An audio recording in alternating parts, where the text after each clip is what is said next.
Good evening, everybody who watching the Dylan Osso Show. My name is Dylan Osso, and we're going to be talking about the Andrew Wilson versus Candace Owens debate. Okay, a lot of things I have to talk about on this. It was a very interesting debate, to say for the least. 100%. A lot of things to get into. I did take a little bit of notes for the debate, like a page of notes. I kind of stopped when I got to like hour one because it was like the first hour, it was just cross examination of Candace to Andrew. The stuff didn't really happen until Candace got cross examined. That's when Candace looked like an idiot. So I went into this debate wanting to have a neutral standpoint, the most neutral standpoint possible, because I didn't want to go into a presupposition, right? I was always on the fence on what happened with Charlie. I never watched Candace. I just didn't trust her, right? But I was always on the fence about the Israel stuff, right? Eventually, when Nick came out and said, like, yeah, there's no evidence for this, and I kind of leaned towards nothing really happened. I think it was Tyler worked alone. Pretty much, in this debate, it just confirmed my beliefs that, Tyler worked alone, right? And so pretty much, let me just fix my seat. Anyways, what I want to get to is before the debate, I woke up early to get to the debate because usually I wake up really late because it's summertime, summertime, and I want to stay up later. I actually slept earlier today to get up for this debate. Really excited. I thought it was happening at 10 p.m., not 11, but whatever. And yeah, they were 30 minutes late. I was watching Steven Crowder's live interpretations because he had the fact checks and he was also I would say he was like a neutral standpoint in a way. But I also wanted to watch from that. It was cool seeing the logical fallacies. Like, she opened up with a tu quoque fallacy, which is a U2 fallacy. And pretty much, it was like, she also committed a lot of straw mans, a lot of red herrings, a couple ad homs. And I just think that if you have a logical brain, right, and you're thinking for yourself, you're not like hell bent on Andrew or Candace, you have to say Candace lost this debate. Okay, she couldn't bring up one source of evidence at all. Like, she brought up no evidence for her claims at all. I mean, he was pressuring her on Israel, the Israel question. This is where the debate took a turn. I would say Candace was probably, it was like a draw, maybe slight Candace. And I was like, okay, well, once it gets to a cross-examination, I trust Andrew. Andrew's a really skilled debater. And I was right. So she's like, and Andrew's like, okay, well, do you have any evidence to prove your claim? And Candace is like, you lost the substance of this debate. I'm like, yeah, it's over. I'm like, that's over. That's when it ended. That's when Candace lost that debate because she had no idea what she was talking about. You could see her face, the fact checks, right? And the fact checks weren't working for Andrew. The team wouldn't work for Andrew. There's a lot of fact checks where he was like, hey, can I get my fact check? Can I get my fact check? And they would take 10 years to do it, right? It was rough. Also, a lot of stuff with the Israel stuff she got blown away with. Also, let's talk about with the contradictions. I mean, she said with the stylist of Erica Kirk, she said that the stylist is horrible, and then she said, actually, I don't really care about what she wears because everyone says the reason why Erica doesn't care that Charlie dies is because what she's wearing, what she's going out wearing. Well, Candace said that's one of the reasons, but in debate, she said, no, that's not one of the reasons why I think Erica Kirk was in it. Then she said that I wholeheartedly believe that Erica Kirk was in this and in on this, and she should be questioned. But in the debate, she said she couldn't confirm or prove it in any way. And then when we went to the questioning part, she thinks that Erica Kirk should be questioned, but she couldn't prove that she was not questioned. I think that's a fallacy. I think that's an appeal to ignorance, where you say, well, all because there's no evidence for something, that means it didn't happen, right?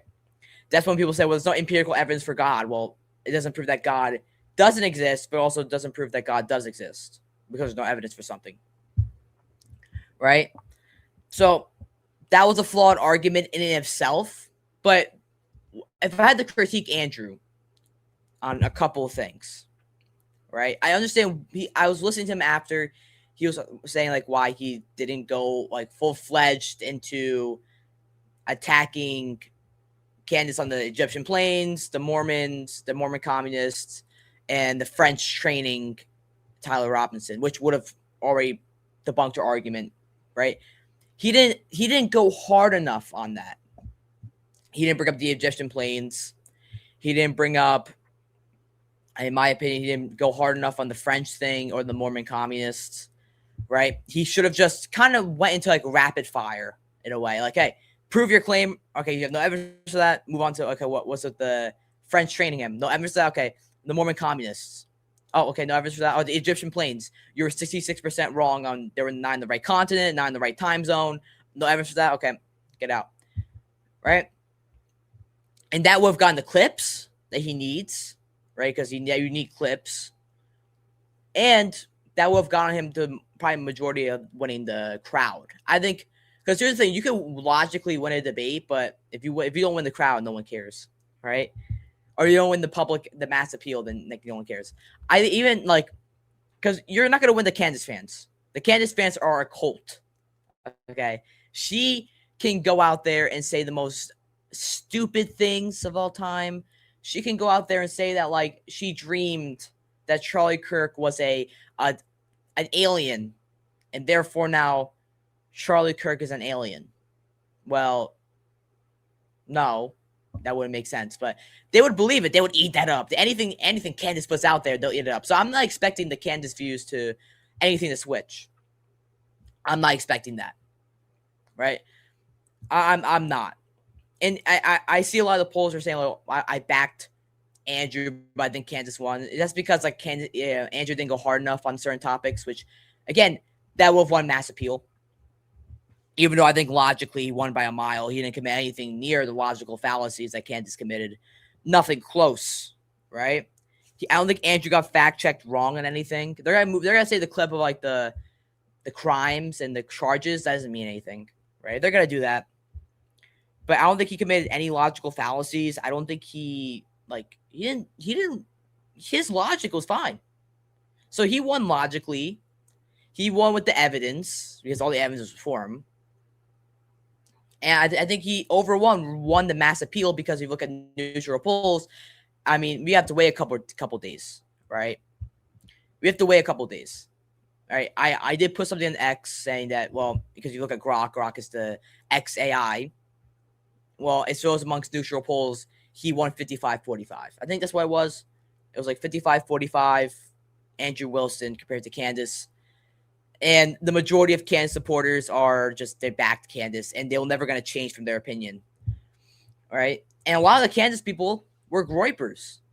Actually, they were all, most of them, or a lot of them were Groypers. And they decided to pick Candace over Nick, which is crazy to me.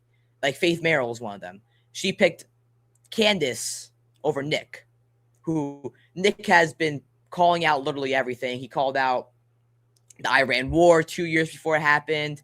He said, don't vote for Trump because he's a neocon and he's bought by the Israel lobby. He proved that to happen. Right? He knew Trump wasn't going to do mass deportations. How you going to trust Candace Owens, who supported Trump and now is making these BS claims with literally no evidence to them? It's crazy to me. So I'm going to probably talk about this for like a couple more minutes. I would recommend it wasn't, the debate quality wasn't great. I gotta keep it honest with you. I think it went too quick. I think if it got on to like the 5 or 6 hour, I think 3.5 hours wasn't enough. I think that if we got to like 5, 6 o'clock Eastern Standard Time, because it's like 4 o'clock now, the debate ended at 3 o'clock. I think if we got to like 4, 5 o'clock, 6 o'clock, I think Candace would have broken down mentally. I think Candace would have broken down mentally, and she would have flipped the table over, right? So yeah, going into it, I thought Andrew was going to win. My claims are proven. I think he won, right, on terms of everything. Anything else? No, I'm not surprised that Andrew won because Andrew's just, again, in my opinion, the best debater on the right in terms of politics. He's the best debater on the right. He was better than Charlie. He's better than Nick. He's better than, in terms of debating scale, I think he's better than literally anybody on the right. No one's better than him on the right. And I think most people admit that he's the best debater on the right. Right? Right.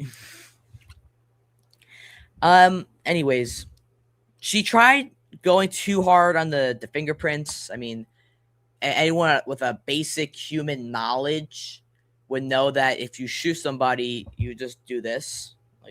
Imagine it's the gun, you just kind of like wipe your fingerprints off. I mean, you have or you do something like this, and boom, the fingerprints are off, and then he just runs out. Like, that's just common knowledge. That doesn't prove that he didn't do anything. That she went in there, she believes, like, truly, that Tyler Robinson is an innocent man. The shoes, he made a great point on with the CCD photos. CCD, I don't know what's called. The security camera photos. The shoes were the same. The hat. It makes more logical sense to say that Tyler Robinson worked alone. I think I'm like 70% sure he worked alone, 85% sure he shot him. Right?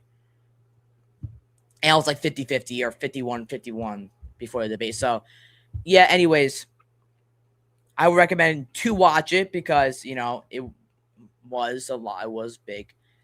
I hope this does start something of people actually starting to pressure Candace Owens with questions, because a guy like Ben Shapiro should have been doing this, okay? Even though I think Ben Shapiro is a foreign agent, he ruthlessly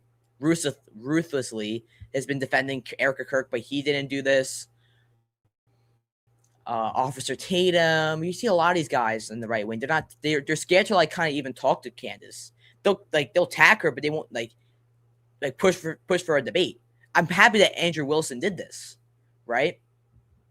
I think the execution could have been better, but I'm happy Andrew Wilson did this. I hope he's right, that this leads to like questioning the questioners, right? I hope this leads to that. And yeah, dude. Anyways, it was a rough. I feel like lightheaded from after this. The quality wasn't the greatest, but I don't know if it was worth $300K. I did donate like $20 to Andrew though to help. Anything I did to help, because he did put up $300K of his own money. I think he should have said, well, I'll give you like 20-30 grand. Like, that's normal. But anyways, thank you guys for watching. God bless every single one of you. I'll be back on Monday.